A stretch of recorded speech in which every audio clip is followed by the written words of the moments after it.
Buenas noches a todos, bienvenidos a su programa Medicracks. El día de hoy estamos de manteles largos, tenemos un excelente cirujano, una excelente persona y mejor amigo, el doctor Jorge Farell Rivas. Bienvenido, Jorge. Gracias por la invitación. El doctor Jorge Farell Rivas es originario de la Ciudad de México, es casado, tienes 40 años, en la flor de la vida, estudió medicina en la Anáhuac. Después hizo cirugía general en el Hospital Central Sur de la Especialidad, compañero de guardia, además. Después hizo endoscopía gastrointestinal en el Hospital Central Sur de la Especialidad. Posteriormente hiciste cirugía bariátrica en Rubén Leñero, todos por la UNAM. Y después hiciste un diplomado en gestión de servicios de salud por el ITAM, ¿no? También compañero de clases, un tipazo. El doctor tiene experiencia laboral, fue adscrito del Hospital Central Sur de Pemex y posteriormente fue jefe de servicio del Hospital Central Sur de Pemex, en donde durante esa temporada fuiste profesor titular del curso de cirugía general y profesor adjunto de cirugía endoscópica y de endoscopía gastrointestinal. Correcto. Perfecto. El doctor actualmente se dedica 100% a la práctica privada, ¿sí? Cirugía general. El doctor es un crack. El doctor es un crack en cirugía general. Me consta, es un crack en cirugía general. Cirugía de abdomen, hernia abdominal compleja, endoscopía gastrointestinal y cirugía bariátrica, que es la segunda especialidad que tiene, ¿no? Bienvenido, Jorge. Gracias por estar aquí con nosotros. Gracias por la invitación. El doctor Jorge, bueno, pues empezamos, ¿no? Empezamos con los hobbies. Siempre empezamos con los hobbies y ahorita estábamos platicando acerca de los hobbies que con el tiempo he ido cambiando. Yo me quedé en tenis y golf. Y en el squash. Y squash, ¿no? Que nunca quise jugar con el maestro. Te perderías. Pero ahorita ya tienes uno nuevo, ¿no? Que me pareció muy interesante. A ver, cuéntanos. De 2, 3 años para acá, o más. No, toda la vida juego para el tenis, pero pues, con diferentes picos y formas. Y obviamente en la residencia pues, no era factible. Nada. Pero ya de 3, 4 años para acá lo he hecho más formal y pues yo creo que a lo mejor unas 3 o 4 o 5 horas a la semana, a lo mejor si le dedico al tenis. Muy bien. Con amigos y aparte tomo una clase todas las semanas, una horita para perfeccionar. Perfecto. Sí. ¿Y el senderismo? Sí, también eso es igual, con eso lo metí más mi papá. A mi papá siempre le ha gustado como caminar un chorro. Y hizo o ha hecho en algún punto algo de media montaña y alta montaña. En algún punto, digamos, en la adolescencia la acompañé en esa parte. Pero recientemente a mi papá, a mí y a mi cuñado, pues como que nos ha metido más esa cosquilla y estamos más metidos en esa parte. Muy bien. Sí. Muy bien. Vamos a las bases. Medicina, bueno, pues medicina es la base, pero tuvimos la fortuna de trabajar contigo, de hacer guardias contigo, de compartir 6 años de residencia contigo y la verdad es que sí me gustaría que nos platicaras, probablemente yo sé la respuesta a la pregunta, pero sí me gustaría que nos platicaras ¿por qué decantarte hacia cirugía general y posteriormente el área gastrointestinal y bariatría? Cirugía, quizás porque me gustan las cosas técnicas manuales, ¿no? Y quizás esa respuesta es más difícil porque ya es como en retrospectiva, ¿no? Pero me gusta como algo muy resolutivo que pienso que es la cirugía, ¿no? En cualquiera de sus formatos. Entonces, esa pues, cirugía como que es el tronco, si lo quieres de alguna manera.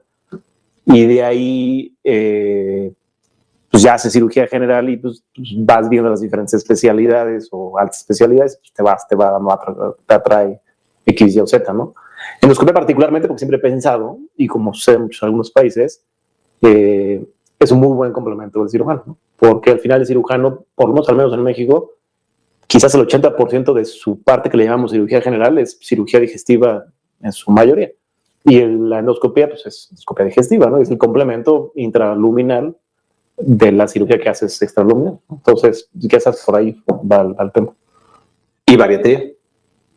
Pues de inicio yo creo que nace porque consideraba en su momento que me da más habilidades bueno, lo mismo, dentro del mismo tema de especialización técnica, creo que daba o da habilidades extras si tú quieres ser cirujano.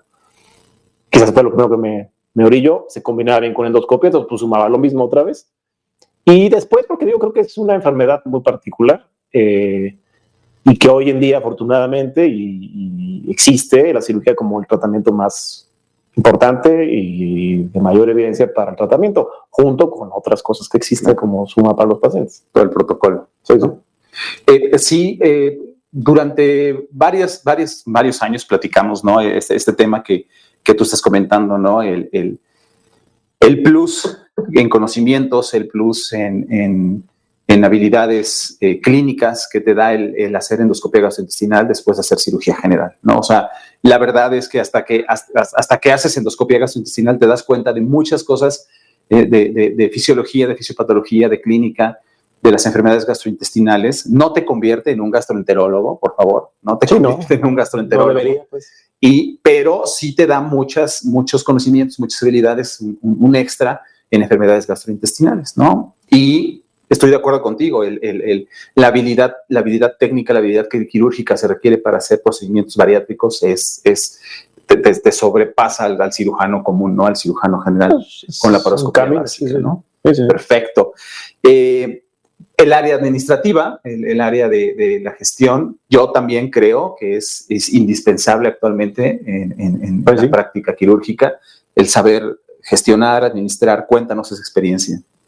Bueno, extendiendo lo que tú dices, independientemente de que uno se dedique o no a una parte administrativa, al final del día, si uno se dedica, vamos a la medicina privada, pues al final del día pues es dueño de su empresa, que es uno, ¿no? Claro. Y eso, pues al menos te lleva a una cierta administración.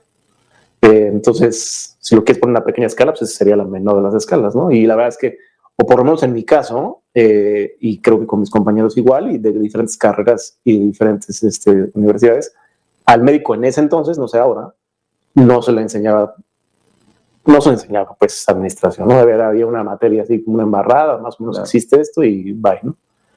Y pues te da como miedo, no le sabes, como no le sabes, pues te alejas de él, ¿no? De eso, de manera inicial. Y yo creo que sí es muy importante administrarlo. Digo, a mí me pasó porque, pues, al final del día, a través de un negocio familiar con mi esposa, pues hay una clínica que ameritaba cierta participación en eso. Y segundo, pues cuando tuve la oportunidad de ser jefe de cirugía en Pemex, pues un porcentaje muy importante era administrativo. Entonces, pues ni modo que vamos a inventar cosas, ceros, ¿no? Exactamente. Sí. Hay una parte, vamos a saltarnos unas preguntitas, pero lo acabas de mencionar, hay una parte bien importante que nosotros tomamos en cuenta en esta entrevista, que es una parte que se llama "no todo es medicina", ¿no? Uh-huh. Y si bien... Que solo medicina sabe, nadie sabe. Nada sabe. Entonces, no todo es medicina, incluye esto que acabas de comentar tú, ¿no? El hecho de hacer un emprendimiento de ya algunos años, ya varios años, en un negocio familiar, negocio en salud, pero a fin de cuentas negocio familiar, más un emprendimiento que estás haciendo de Cliva, Health de México. Sí. Sí, es una parte médica, es una parte clínica, pero nos saca del ámbito de la práctica médica, ¿no? Nos mete más a la administración. Cuéntanos cómo ha sido esa experiencia, porque es muy raro, y nosotros lo hemos dicho aquí, es muy raro que un médico, y más que un quirúrgico, que como tú lo dijiste, somos nuestra empresa y normalmente es una empresa exitosa, normalmente, entres a un área de empresario, un punto de emprendedor, y esa experiencia nos gustaría que nos la compartieras con quienes nos escuchan, porque no todo es medicina, ¿no? Sí, ¿no? Pues es difícil, ¿no? Y si partes de una base con menos conocimiento, pues se vuelve más difícil. Luego, entonces, el entrenarte o educarte en ese sentido, pues lo hace más fácil o lo hace menos difícil, para ponerlo de alguna manera, ¿no? Yo inicialmente lo vi, o creo que tiene un sostén, porque nosotros los médicos, en general, los que nos enfocamos más en la medicina privada, al final del día no tenemos en general un plan de retiro, ¿no? Esa es una. Y dos, si nuestra especialidad, bueno, lo podemos tener, ¿no? Pero en esencia no tendrías que establecerlo. Y si nuestra especialidad depende de nuestras manos y por X o Y alguna circunstancia pasara, que ojalá y no puedes practicar tu especialidad, pues tendrías al final tu base, que sería medicina general, etcétera, pero pues te quitarías un chorro de la temática, ¿no? Entonces, yo creo que un mecanismo de seguridad en el largo plazo y en el actual, por cualquier eventualidad, vale la pena tener otros flujos de entrada o diversificar tus ingresos, ¿no? Entonces, inicio, yo te diría que sería como la primera recomendación general para cualquier quirúrgico o no quirúrgico en ese sentido, ¿no? Diversificarte para contemplar todos los escenarios. Claro, invertir en lo que sabes, en lo que conoces. Además, ¿no? O sea, si está vinculada a la medicina, pues más vas a saber, te documentas y te educas en la parte administrativa y pues más o menos ya se puede caminar, ¿no? Te permite este tema de hacer emprendimiento, inversión, empresa en el área que conoces y en el área que dominas, por ejemplo, en tu caso, pues es la clínica, y te permite desarrollar también tus habilidades ahí, ¿no? O sea, te vuelves empresario, emprendedor, socio, como le quieras llamar, pero además autoempleado, ¿no? Entonces eso también te ayuda mucho porque te permite un flujo, ¿no? Lejos de la gente que va y hace las prácticas ahí, sus cirugías, sus procedimientos. A ti también te permite llegar y ser un autoempleado en tu propia empresa. Entraste a un tema también bien importante, Ariel, y siempre lo digo, cuando viene un quirúrgico, siempre les hago esta pregunta y tú ya la abordaste, ¿no? A veces no estamos conscientes que nuestras habilidades, del tipo que sea, pero que nos permita hacer una cirugía, pueden terminar de un momento a otro o en su momento van a terminar y más temprano que tarde. Y nos tenemos que dar cuenta, ¿no? Entonces, ahí viene dos vertientes. Darse cuenta, o sea, aceptar que tus capacidades ya no son las mismas y que ya la cirugía ya no es la opción, o ya que te das cuenta, ¿qué va a pasar después, no? En tu caso, veo que lo tienes planeado, pero bueno, nos gustaría que fueras más profundo en este tema, ¿no? La preentrevista dice 10 años, pero es truco, ¿no? Tú, a tus 40 años actuales, ¿cómo te ves a los 60, 65 años, cuando ya las habilidades, los ojos, los reflejos, las piernas, las manos ya no son las mismas? A esa edad todavía pensaría seguir operando, pero muy posiblemente ya tendría que empezar a pensar en que en breve ya no, ¿no? Pero al final del día, hoy en día, y con toda la tecnología, medicina y todo que tenemos, y los cuidados que uno debería de tener, tú conoces hoy en día gente de 60, 75, 70 años, son bastante funcionales, por lo menos en muchas de las actividades del día a día, ¿no? Como cirujano, pues, quién sabe, decir, ¿no? Porque pues, puede presentarse una enfermedad más temprano, otras cuestiones, ¿no? Pero si ya traes algún plan de retiro, si ya traes otro mecanismo de ingreso por cualquiera que sea la vía, pues yo me vería, te diría yo, muy posiblemente me he metido en enseñanza, ¿no? Que eso pues solo está acá, ¿no? 2, pues, no sé si en 15 años, pero a lo mejor en 20, pues, disfrutando los nietos quizás, ¿no? Dirigiendo lo que ya he hecho desde el punto de vista médico, clínica, negocio o nuevos, ¿no? Claro. Pero pues se caerá más en el área administrativa, empresarial que en la práctica quirúrgica, ¿no? Claro. Pensar en el retiro en algún punto. No es así como en el retiro quirúrgico. Sí, yo creo que sí. O sea, al final yo creo que la especialidad de cirugía, creo yo que es medianamente estresante, ¿no? Medianamente. Por ponerlo light. Muy romántico. Entonces, así que dijeras, vivir con esa circunstancia hasta los 70, pues, ¿para qué, no? Claro. Mejor trabajar muy fuerte y precisamente con esos diferentes mecanismos, a los 60, 65, 60, digo, el número es irrelevante, pero en esa fase, pues decidir mejor pasar a otra categoría. Evolucionar. Sí. Muy bien, perfecto. Enseñanza, Farid. Lo acabas de decir. Tú me estás llevando a la entrevista, no, hombre, es excelente. Un tema bien importante que nos tocó vivir juntos desde la enseñanza hacia nosotros, bélica, ¿no? Dura, ¿no? Dura, entendiéndose como se entienda. Posteriormente, siendo residentes, ya, o sea, evolucionando los años de residencia, ya cuando nosotros teníamos la capacidad de tomar decisiones hacia los residentes de menor jerarquía, tratamos de hacerla menos áspera, ¿no? Y después, ya como adscritos, ¿no? La oportunidad que se nos dio de tomar el curso como profesor y como adjunto, de evolucionarla, ¿no? De mejorarla, de quitar esos paradigmas de salvajismo y además de mejorar la enseñanza como tal, ¿no? El medirla, el evolucionar diferentes tipos de abordaje, no solo la clase donde se para alguien y da, ¿no?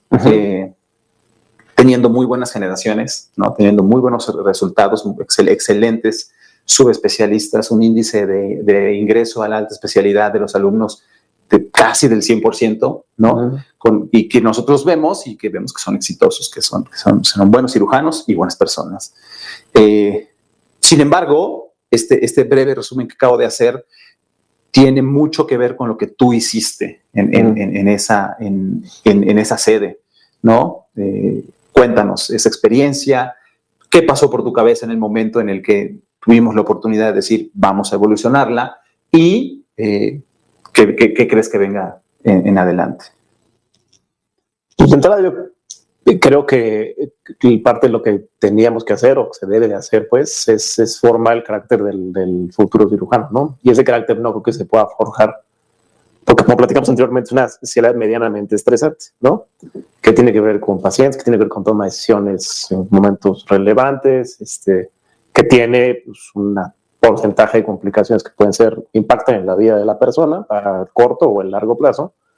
Y yo no creo que puedas forjar un carácter a base de maltrato, si le quieres poner, ¿no? En palabra general, o injusticias, ¿no? Entonces yo creo que tiene que partir primero, pues uno trata de las personas como seres humanos, ¿no? Eso sería el primer paso. Pero creo que eso no quita que debas exigir mucho, ¿no? Una cosa exigir, otra cosa que trates bien, seas justo, ¿no? Esa combinación creo que debe participar. Y también creo que el residente debe sentirse, uno, que lo tratan justamente, que lo tratan respetuosamente, pero también creo que se va a sentir respetado si le exiges algo y ve un resultado que le beneficia, ¿no? Claro. Y también una manera de comprobarle eso es que él pueda comprobar una calificación, una evolución, ¿no? Porque hay algo que no ocuparía a nadie antes, ¿no? Es decir, que es muy difícil, ¿no? Algo que creo que es importante es que uno pueda ver lo que es calificado, ¿no? Si me vas a calificar a mí en X, Y, Z, pues dime por qué, ¿no? Claro. No porque lo que tú sientes, ¿no? Y tener una retroalimentación. Además. No porque yo lo digo, o porque así se hace, ¿no? Exacto. O porque aquí así se hace. Pero también entendería que eso es una deficiencia no nuestra, sino del sistema, yo creo, y desde más atrás, es que pues, hay pocos profesores para el número de alumnos, ¿no? Claro. O a lo mejor estrictamente hay uno, o sea, porque los demás pues participan, claro, pero no tienen un contrato o una relación, lo hacen por gusto, ¿no? Claro. Entonces realmente si lo ves así, es un profesor o dos, quizás tres, para un pool muy grande, ¿no? Entonces, si lo evalúas, si lo retroalimentas, pues bueno, se va a dar cuenta que lo que está haciendo, por más difícil que sea o la mayor nivel de exigencia, pues tiene un sentido, ¿no? Claro. Entonces, yo creo que eso fue, creo que relevante, ¿eh? Tratar a la gente como debe de ser, evaluarlos, ser justos y exigir, o sea, aunque no pareciera, exigir mucho. Yo creo que eso de entrada ayudó un poquito, ¿no? Nadie te prepara para ser profesor. Además, nadie, o sea, son cuestiones que tú traes y que vas aprendiendo y que tú llegas a una residencia y lo que haces es absorber, ¿no? Todo, bueno y malo. En el primero o segundo año absorbes y después ya empiezas a tener un criterio, ¿no? Pero sí, o sea, en nuestra área, por ejemplo, el cirujano como tal, pocas veces tiene una preparación formal a la hora en el que o sea, tú tomas la preparación cuando te dicen ya eres profesor, ¿no? Y cometes 3, 4, 5, 10 errores y dices, creo que sí necesito una pequeña preparación, ¿no? Sí. Nadie te prepara para ser profesor y menos para tratar con jóvenes con ese tipo de estrés, con ese tipo de cansancio, ¿no? Entonces sí es muy, muy importante esto que acabas de platicar, ¿no? El tratar de hacer un cambio, tratar de hacer una evolución en la enseñanza y verlo reflejado en alumnos excelentes que, bueno, pues ahorita son exitosos, ¿no? Uh-huh. Y es un tema que quería yo tocar contigo. Y ahí un poco lo que también diría es, o sea, mucho, yo creo que en México hay excelentes residencias, eso es indiscutible, ¿no? Pero en el pool porcentaje quizás las mejores, pues, porcentajes chicos, ¿no? Comparado con todos los que hay. Yeah. Y segundo, todavía, pero quizás espero que cada vez menos, la formación del residente en cirugía era mucho como de tradición oral, ¿no? Me enseña el DR2, y luego me enseña el R3, y luego me enseña el R4, y el escrito, pues, como que coordina que eso suceda, ¿no? Pero no hay una estructura. La estructura es como tradición oral, pues, ¿no? En términos generales.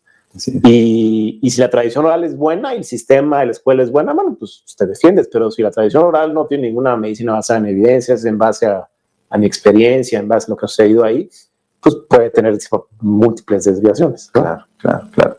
Incluso en lo que tú decías, ¿no? En el maltrato, ¿no? El maltrato se hereda, ¿no? Se va heredando y tú lo tomas como normal, ¿no? Pues papá, es como papá a un hijo y dice, y así para abajo. Así es. Perfecto. Muy bien. Pues era un tema que queríamos platicar porque sí hubo un cambio en esas 3-4 generaciones a partir de tomar las riendas como residente, luego como adscrito y después como profesor, que sí es muy notorio, ¿no? Sí es muy notorio y es admirable, ¿no? Que se haya logrado eso. La verdad es que es admirable que se haya logrado eso.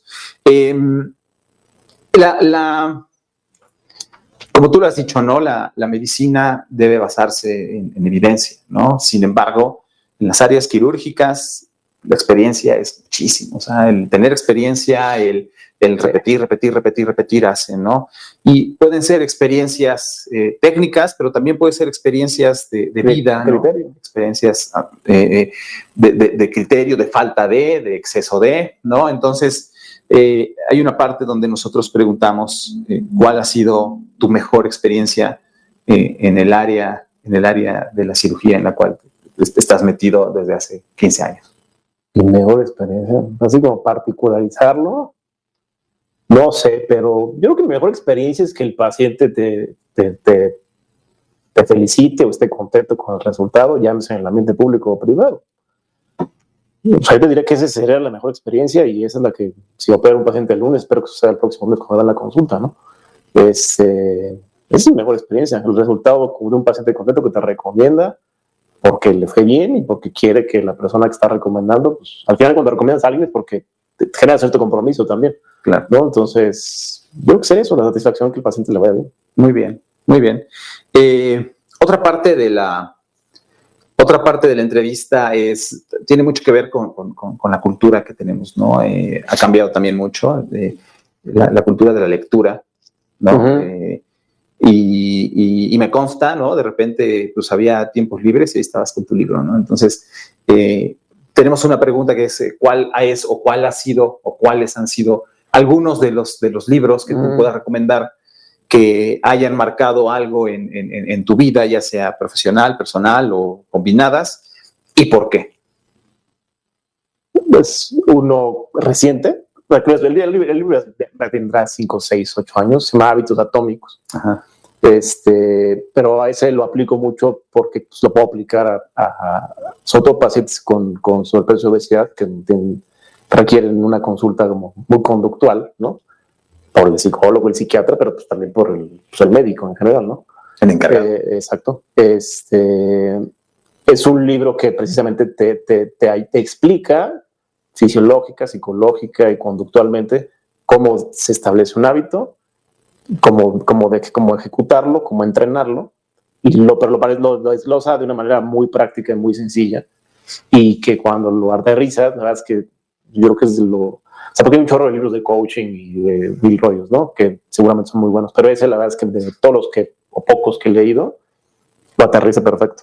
Entonces sería uno que yo recomendaría, no para cirugía bariátrica, o sea, para uno mismo para vida, ¿no? Y para los pacientes en general, para cuestiones, ¿no?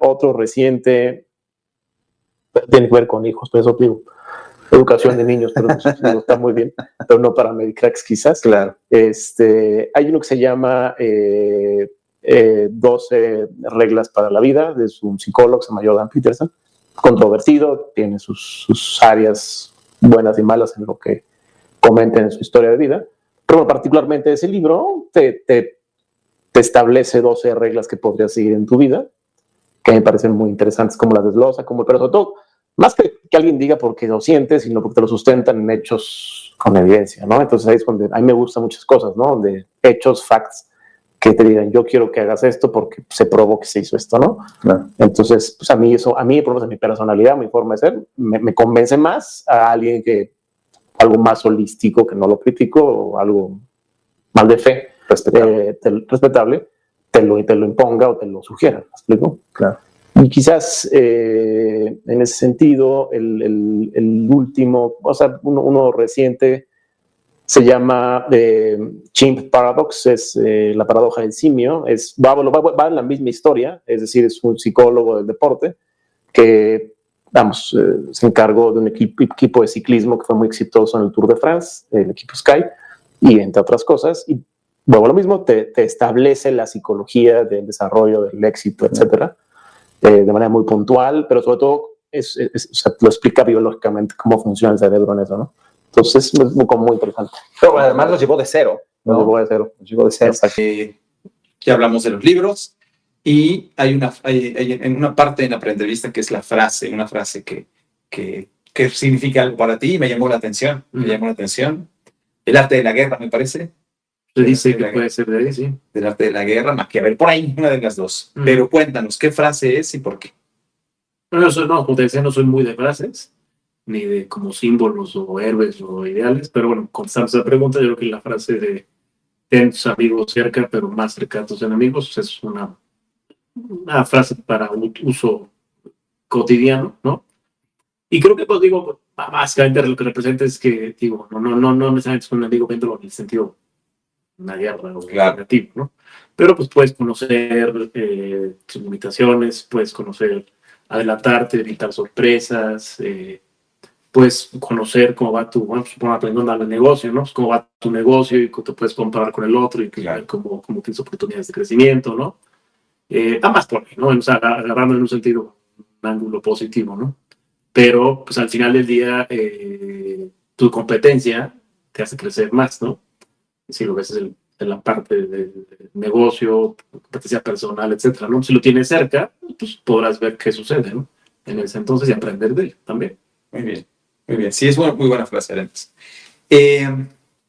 Una pregunta bien importante y que siempre ha tenido la misma respuesta, pero tiene varias aristas, ¿no? La amistad entre médicos, la amistad entre colegas, la frase, ¿no? Esa frase que en lo personal me gusta mucho, pero todos los invitados han dicho que es cierto, ¿no? Que el peor enemigo de un médico es otro médico. Entonces, ¿qué opinas de la frase, Farel? ¿Y qué opinas de la amistad real entre médicos, colegas y no colegas? Bueno, la frase es real, discutiblemente, ¿no? Yo al final, pues los médicos tenemos una personalidad particular, los cirujanos más, ¿no? Los egos son importantes y pues, hay gente que no le gusta la competencia, hay gente que pues, es envidiosa, y siempre cuando hay alguna oportunidad, pues ese grupo de personas, que yo creo que son la minoría, pero existe, pues si puede ponerte el pie, lo pondrá, ¿no? O no te lo pone, pero si quiere esa otra persona destacar más sobre el otro, pues usará esa estrategia, ¿no? Pero sí coincidiría que esa es una frase cierta. Pero también, como te decía anteriormente, pues también lo opuesto es cierto, ¿no? Es decir, finalmente en este ambiente de residencia, especialidades, o no dentro de un hospital, dentro de un servicio, pues también convives con gente con la que haces equipo, ¿no? Y hoy en día la medicina creo que no se puede entender de una manera correcta si no es un trabajo en equipo. Ese equipo pues tendría que ser, no tus amigos, pero tendría que ser gente con la que tengas mucha confianza y puedas tener una relación de respeto, mucha confianza y liderazgo de todo para poder llevar a cabo algo. Entonces, también es lo opuesto. Entonces, la mejor manera de ser un equipo pues, es con gente que sea compatible contigo, ¿no? Claro. Entonces...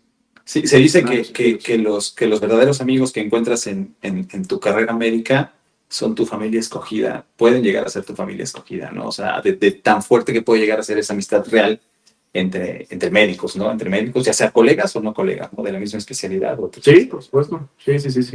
Muy bien. Tú más compartes cosas muy relevantes, ¿no? De vida, de sufrimientos, de éxitos, o de tristezas, casi siempre cosas más positivas, ¿no? Claro. Entonces, pues, se forma un vínculo, pues, sí, como no puede ser familiar, claro, a nivel familiar, claro. Claro. Compartir el estrés es un vínculo importante, ¿no?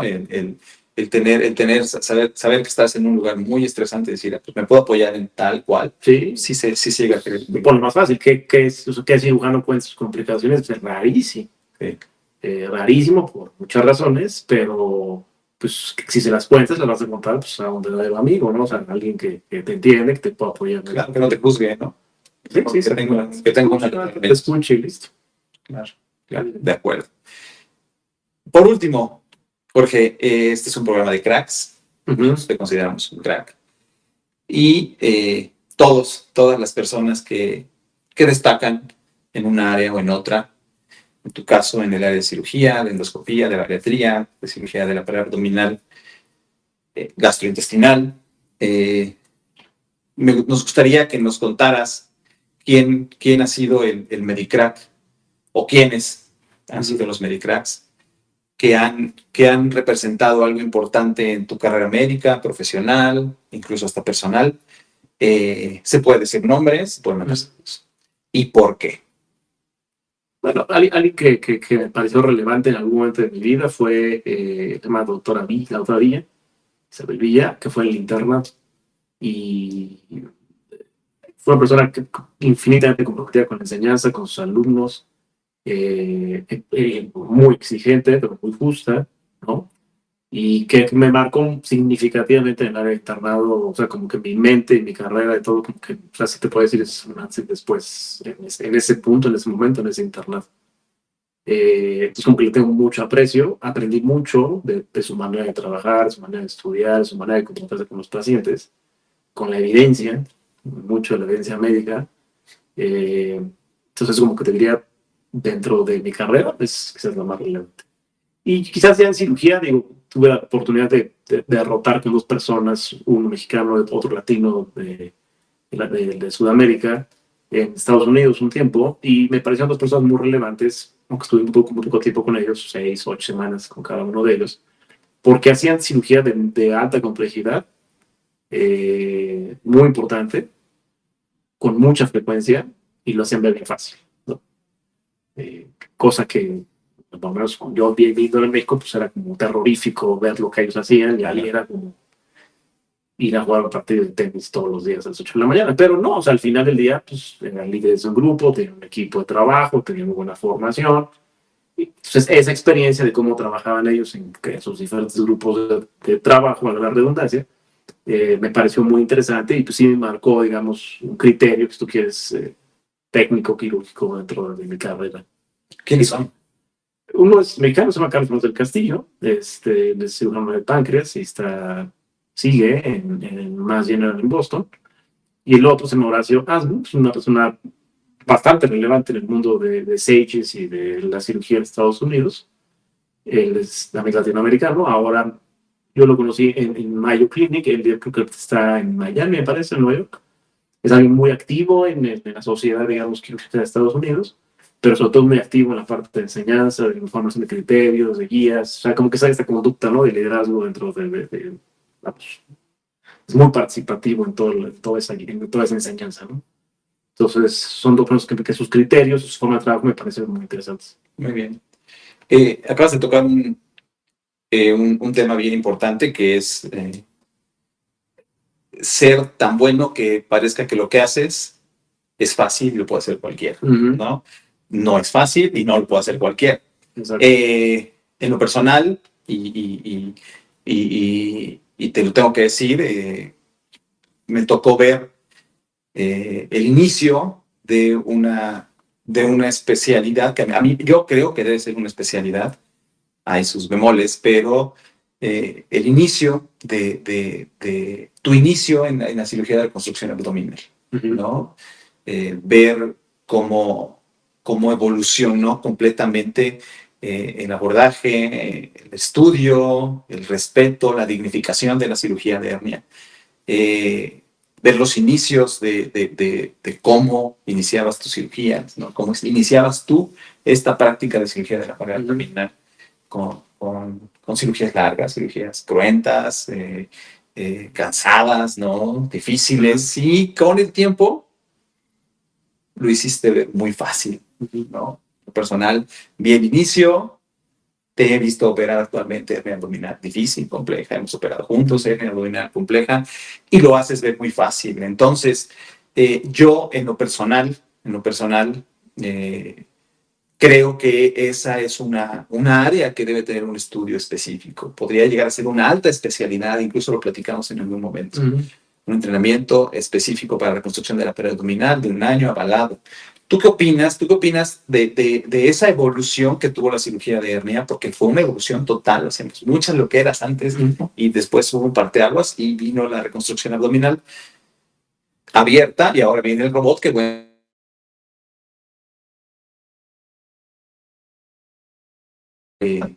tú, ¿cómo te sientes con esa expertise que tienes, con esa facilidad ya que se te nota cuando estás operando en la reconstrucción de pared abdominal? No siento cómo, esa es la realidad, ¿no? Afortunadamente ese chance de estar en un lugar donde había un gran volumen de pacientes, donde podíamos llevar a cabo, o sea, practicar la medicina con evidencia, de manera controlada, ordenada, con un grupo de trabajo, y pues podías ver los resultados bastante bien, ¿no? Y yo, vinculado a eso, parte de mi interés a ese caso, o a esa área, digamos, dentro de la cirugía radica porque cuando yo empecé a escrito en Pemex, pues de repente llegaban pacientes con unas áreas bien complejas, ¿no? Y pues sí, al principio decía, pues, ¿qué voy a hacer con este paciente, no? Podría ser lo más fácil, que es hacer X cosa y luego a ver en 5 años con la misma hernia, ¿no? Y complicado. Exacto, ¿no? Y entonces yo no me podía permitir o no me sentía cómodo de permitir que eso pasara, ¿no? Porque yo sentía que teníamos que dar una mejor solución a ese paciente. Y de ahí, pues, tú te vas entrenando, vas a X curso, te lees, vas al congreso, te metes al programa tal, te metes al diplomado X, y te vas dando cuenta que hay gente que lo hace en otros lados, que lo hace ver bien, lo hace ver fácil, pues lo vas creciendo y tienes un plan de trabajo y al final, pues salen las cosas, ¿no? Muy bien, muy bien. Sí, ¿qué opinas de la enseñanza de esto? O sea, ¿tú qué crees que sí debería ser un programa? Yo creo que sí, sí, porque establecido. Evidentemente que volvemos a lo mismo, dentro de la hernia para abdominal, dentro del área de cirujano general, ocupa el 30-50% en México, ¿no? Sobre todo en la institución pública. Sin embargo, está muy poco desarrollada, se utiliza muy poco cirugía de mínima invasión, ya no digamos robots, o sea, cirugía laparoscópica. Hay una estadística no muy vieja, donde se habla de que solamente el 20% de las cirugías de hernia inguinal en México se hacen por mínima invasión. Entonces, pues es un abismo, ¿no? Lo que nos falta, ¿no? Entonces, sí creo que eso debería existir porque hay lo que es la reconstrucción de pared abdominal compleja, pues involucra muchas áreas, o sea, no es solamente un hoyo, ¿no? Claro. Es reconstruir músculos, es volver a unirlos, utilizar materiales protésicos, a lo mejor hay colon, a lo mejor hay estoma. O sea, involucra la cirugía general, toda su generalidad. Pero pues, creo que amerita que alguien coache, hay un programa estructurado que lleve a los médicos presentes. Claro, y como todo, ¿no? La preparación que debe tener un paciente y el conocimiento que tú como cirujano especialista en hernia debes tener para poder llegar al quirófano. Sí. O sea, no es, tengo una hernia y vamos a operar. Es todo lo que lleva ese paciente, el cirujano, los estudios, las preparaciones para poder tener una cirugía exitosa. Y porque vamos a lo mismo, mucho de la enseñanza, desgraciadamente, en México, en cirugía, es tradición oral, ¿no? Entonces, pues si en tu tradición oral de tu escuela la cirugía de hernia se hacía solamente con la opción A, pues esa es la que aprendiste. Claro. Y si en la zona y en la ciudad es la opción A, y si en el país es la opción A, pues lo que vas a aprender, entonces ya no hay más. No hay de otra. Entonces, pues ese es el problema, ¿no? De eso carecemos de eso en la enseñanza de quirúrgica en nuestro país. Claro, claro. Jorge, ha sido un placer.